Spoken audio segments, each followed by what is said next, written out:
রাসূল সাল্লাল্লাহু আলাইহি ওয়াসাল্লাম বলছে যে আমি মেরাজে যাওয়ার সময় একটা কওমের দিকে অতিক্রম করে যাচ্ছিলাম। তখন এই কওমের হাতের নখগুলো থামা দিয়ে তৈরি, যা অনেক বড় বড়, দিলে আস্তে ছিঁড়ে ফেলছে। তখন আমি জিব্রাইলকে জিজ্ঞেস করলাম, হে জিব্রাইল, ওরা কারা?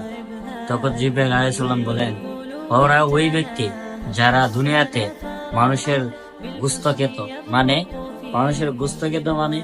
মানুষের দোষ প্রকাশ করত, মানুষের দোষ ধরে বেড়াইতো, নিজের ভুল ধরতো না, অন্যজনের ভুল নিয়ে অতিক্রম করত। তারাই ওই ব্যক্তি যারা মানুষের দোষ ধরে বেড়াইতো, মানুষের সমালোচনা করে বেড়াইতো। তারা ওই ব্যক্তি যারা মানুষের ভালো দেখতেই পারত না। এই জন্য তারা তাদের নিজের হাতের আঙ্গুলের নখ দিয়ে তাদের শরীর আঁচ দিয়ে ছিঁড়ে ফেলছে। রাসূল সাল্লাল্লাহু আলাইহি ওয়াসাল্লাম বলেন,